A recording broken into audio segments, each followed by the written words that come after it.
Welcome to Empowered Learning. This is the third video in the video series for techniques of integration, where we specifically address how to do trigonometric substitution. So in the part 2 video, I alluded to that I had one more example that I wanted to do, and I'm going to do this example in two different ways. The first way that I'm going to do this is that I'm going to use trigonometric substitution, as we have been doing in the other two videos. So I'm going to do that, but then I'm going to use an alternative way as well, to where once we get it into the form that we need it, we're going to see that we can actually use hyperbolic functions to kind of get out of doing all the extra work that we would normally have to do in trying to do this trigonometric substitution technique. And so my point of me doing it the other way is just to show you that although we do have these techniques, depending upon what situation you're faced with, it may be advantageous for you to use other knowledge versus the current technique that you're working on. Now, I will also say that in having to or using the hyperbolic functions, you do have to know those antiderivatives and derivatives, and you also have to have some knowledge of knowing what the logarithmic translations of the inverse hyperbolic functions are. And so that's sort of the price that you got to pay for going the hyperbolic route. There's more things you got to reference. So all right, so let's go ahead and get started with this example, doing it the trigonometric substitution way. So first thing that we see here is that we have the square root of e raised to the 2t plus 4. And if we rewrite this, we could actually rewrite it this way. So we would have e to the t squared here plus 2 squared. And so if we write it that way, then one of the first things that we see is that we could actually just do regular U substitution here, okay? And to get this in the form of what we want. And I'm actually going to take advantage of doing that because it's going to make looking at this a little bit easier in the long run. I could just assume here that e to the t is some variable, and then have my a here be 2, and then try to mesh it all together like how I did in the last example on the part 2 video. But I think it's easier here just to kind of separate it. So here we'll go ahead and say and instead of using u here, because I may use that later, I'm going to say let w equal e to the t. And so that means that dw is just also going to be e to the t dt. And so since I have w as e to the t here, I can go ahead and translate 0 and natural log of 3 to be in terms of w as well. So here, if I go ahead and plug that in, e to the 0 will be 1. And if I do the same thing with the natural log of 3, then e raised to the natural log of 3 is just going to be 3. So from that, we can just rewrite all this as the integral from 1 to 3 now of dw over square root of, and we'll have w squared plus 2 squared. Okay. And so looking at it that way is much easier to deal with here. And so from here, we know that this is meeting the profile of w squared plus a squared. And so we know that that sort of mimics the tangent squared theta plus 1 trigonometric identity. So here, if of course, if this one, if I had a squared here, let's try to get that a squared there, then I would have to have a squared here, which means that here you end up having a times tangent theta times a squared. So I'm saying all that to say that the suggested substitution here is going to be let W equal a times tangent theta. And in this case, since a is going to be 2. Okay. So here we say let W equal a, which is 2 tangent theta. Okay. So I'll erase all of this. And then now that we know what W is in terms of theta, we're going to have to find out what dW is in terms of theta. So our dW here, derivative of tangent is secant squared. And that will be 2 times secant squared theta d theta. And here again, since we have everything in terms of W here, and we want to change it in terms of theta, we could rewrite our results here, our limits of integration here, 1 and 3. We can also rewrite that in terms of theta as well. So here we know that W divided by 2 will be tangent. So from this, if we want to rewrite everything in terms of theta, then of course our theta is just going to be tangent inverse of W over 2. And this implies here that theta of 1 is just going to be tangent inverse of 1/2. And theta of 3 is going to be tangent inverse of 3/2. Now you're probably looking at this and saying, okay, well, I don't necessarily know what that is actually going to be, especially if you were not allowed to use a calculator here. So instead of expressing it this way, one thing that we could do is just use it in the tangent form, and then just figure out what the corresponding right triangle is going to be, and then from there we could kind of figure out whatever it is that we need to. So to do that, and I'm doing this prep work now so that we won't have to do it later here. We will think of this first situation here. Instead of saying theta of 1, meaning theta is going to be a function of W here, we'll just kind of think of this as 1 over 2 is equal to tangent theta. And if we think about it that way, do our right triangle here, then tangent will be opposite over adjacent. And of course, the hypotenuse for this, if we do 2 squared plus 1 squared, that'll be 5.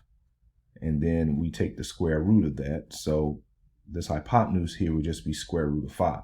So we can just think about it in this way. And when it's time for us to actually use it, we can just use this triangle to figure out what the answer is versus getting the approximating decimal version of what tangent inverse of 1/2 is. Okay.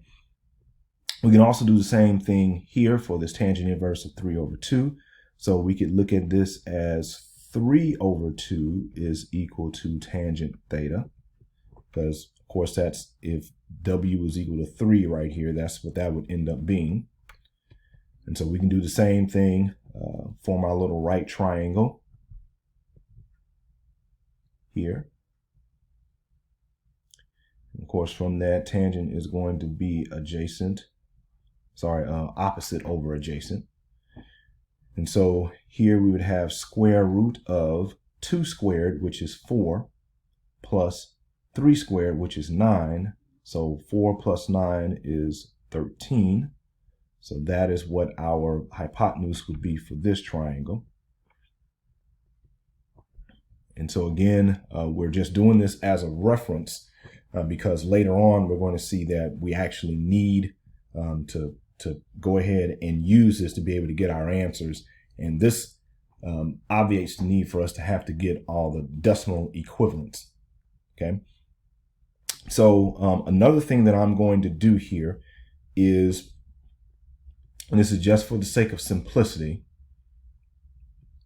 is I am going to name this first angle here, theta of 1. I'm actually going to name that alpha.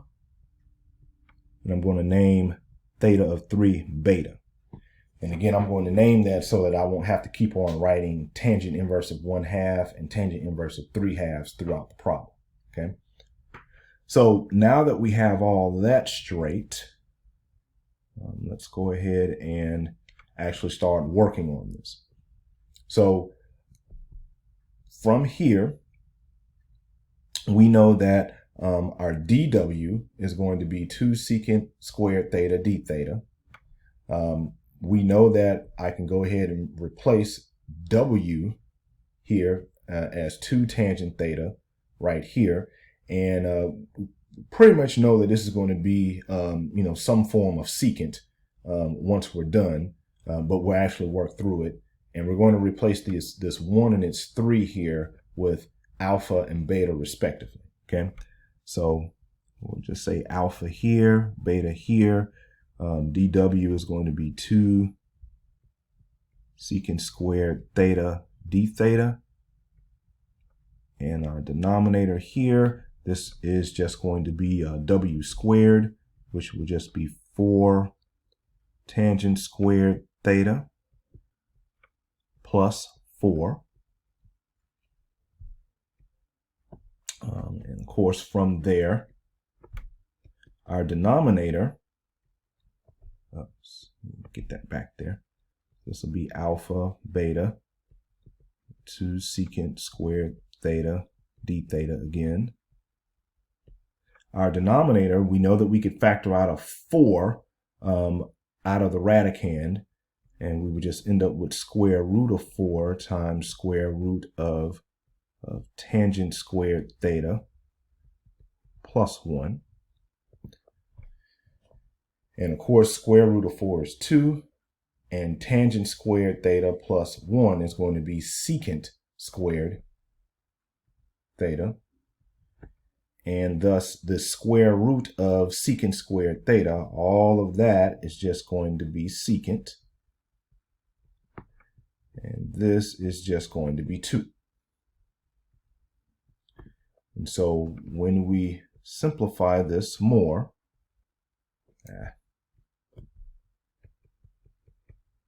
just write that over again.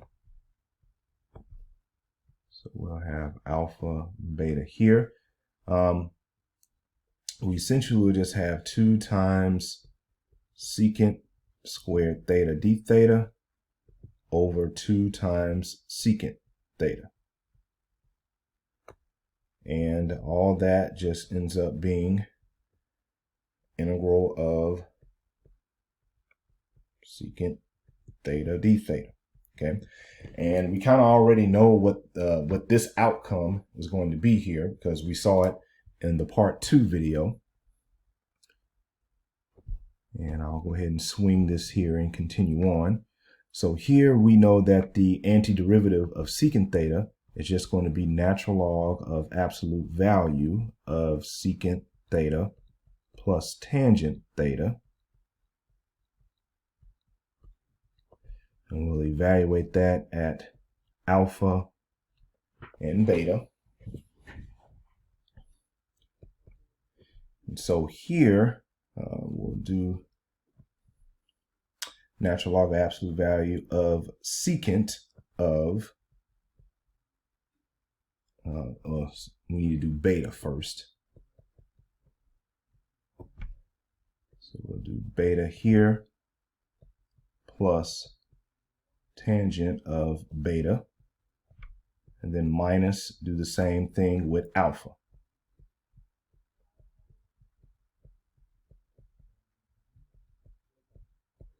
Okay. Now, at this point, we need to go back and see, well, what is our alpha and beta? And if you remember, we said alpha was theta of 1, which is actually this angle in here. So even though I have just a regular theta there, what this actually should be is an alpha. And so I'm going to go ahead and replace it with that now. So this should be an alpha. And this angle here should be a beta. And so now you see that all we have to do now is read these triangles and figure out what secant of beta, tangent of beta, and secant of alpha and tangent of alpha is. And we have the exact answers without us having to do a whole bunch of decimal calculations here. So here, if we look at secant beta, that's going to be the reciprocal of cosine. So we know cosine of beta is just going to be 2 over square root of 13. So that tells us that secant is going to be square root of 13 over 2. So we got square root of 13 over 2 here. For tangent beta, tangent is going to be opposite over adjacent. So that's just going to be 3 over 2. And now for secant of alpha, we look to this triangle. Secant of alpha is going to be hypotenuse over adjacent, which is square root of 5 over 2, plus, and then tangent of alpha is going to be opposite over adjacent, which is 1 over 2. And so now you see that we have something that looks relatively nice. And all we need to do now is just simplify this to get to our final answer.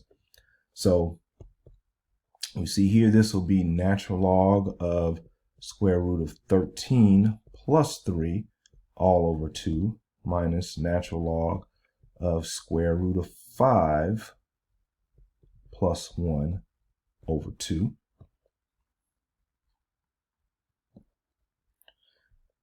So here, this would just be natural log of square root of 13 plus 3 minus natural log of absolute value of 2, and then minus natural log of absolute value of square root of 5 plus 1 minus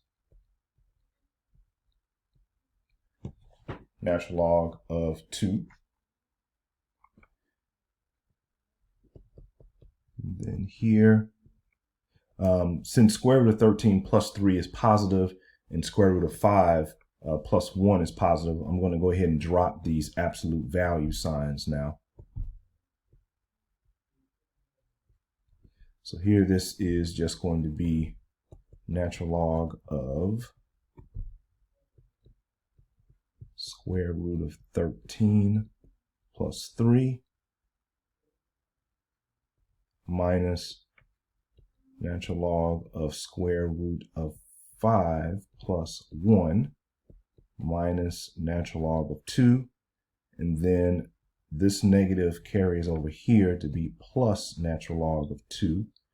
And it cancels those two terms out. Okay. And so then finally, our final answer now, we could rewrite this back as just one quotient inside of the logarithm.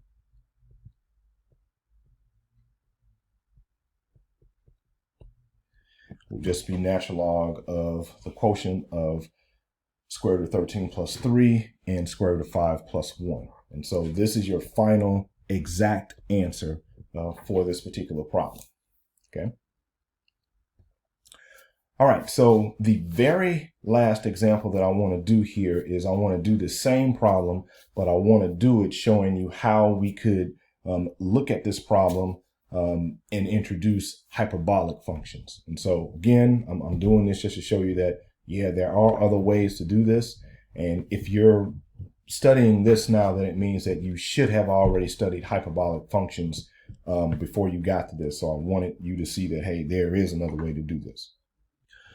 All right, so for our last example here, we see that from the previous time we did this problem, that if we let w equal e raised to the t, then of course dw is going to be e raised to the t dt.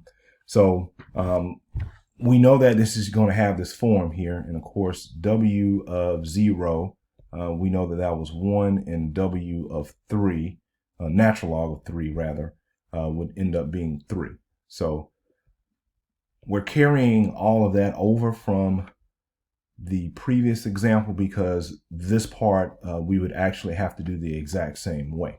Okay, so now I want to bring your attention that anytime we have 1 divided by the square root of a variable squared plus a number, that actually fits the derivative of an inverse hyperbolic function. And to be specific, it fits the profile of the derivative of inverse hyperbolic sine function. Okay, and so I'm going to go over and show you a table of derivatives to show you where this actually comes up.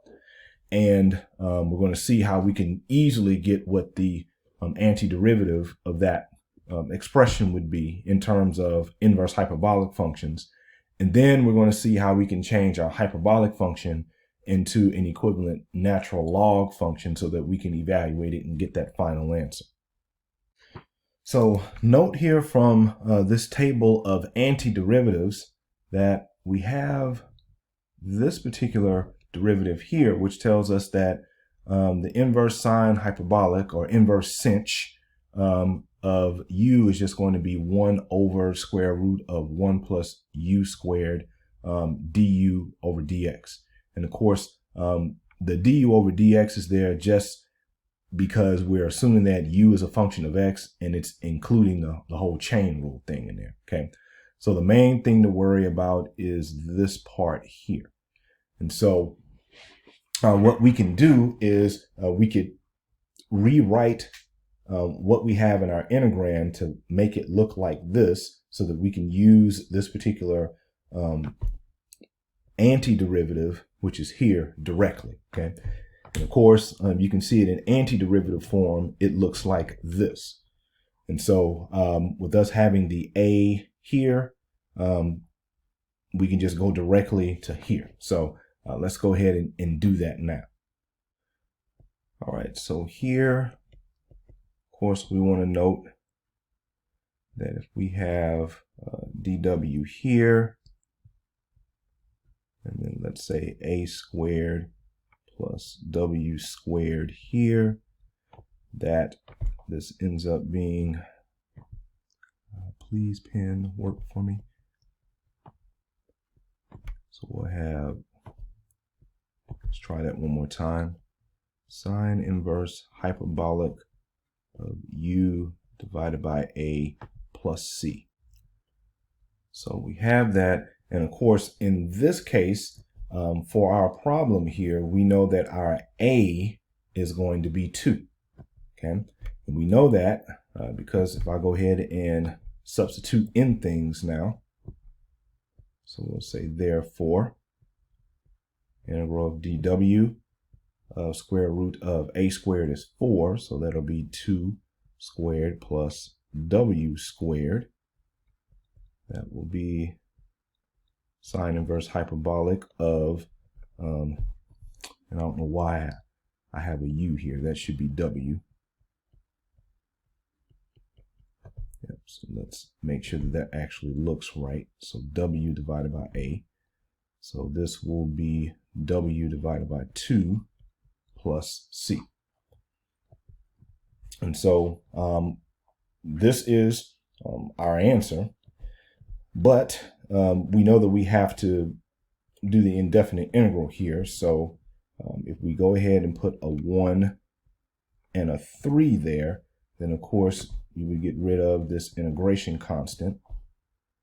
And now we would have to evaluate this from 1 to 3. Okay. And so now the next piece of this is that we know that inverse hyperbolic functions, because hyperbolic functions come from sum and or difference of exponential functions, that the inverse hyperbolic function has to be in some shape, form, or fashion a form of the natural logarithms. And so we do have a table of those, and I'm going to show them to you and show you how we could rewrite the sine inverse function, a sine hyperbolic inverse function, in terms of a logarithm. And then from that, we can replace that, and you'll see how we end up getting the natural logs in the answer that we got before when we did this example previously. So this is a list of some of the hyperbolic inverse functions here. Matter of fact, I think I got all of them there. And so the one that we are interested in here is the inverse cinch function, or the sine hyperbolic inverse function here. And so we know that that can be rewritten as just natural log of y plus natural log of the sum of y and square root of y squared plus 1. Of course, our variable is w in the problem that we're working with, so we'll replace these y's with w's here.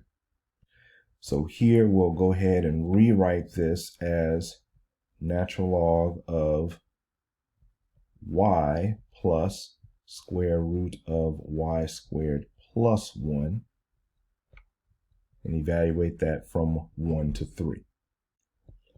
All right, so now we'll just go ahead and plug in everything, and we'll finish up, and we see how we'll get those answers to be the same there. And so in this case, instead of having the y there, everywhere where we see y, we're going to put w divided by 2. So here we'll have a w divided by 2 here. And here we'll have a w squared divided by 4 there, since that'll be the same as w divided by 2 squared.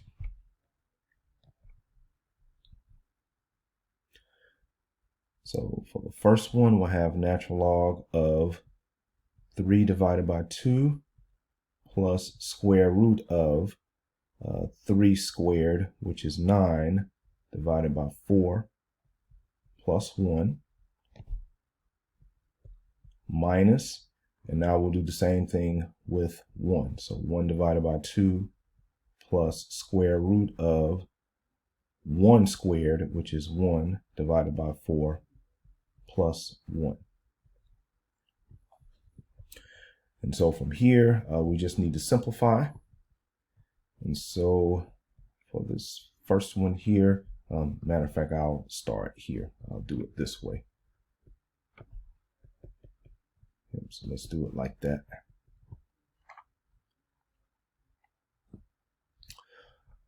So here, I can start off by rewriting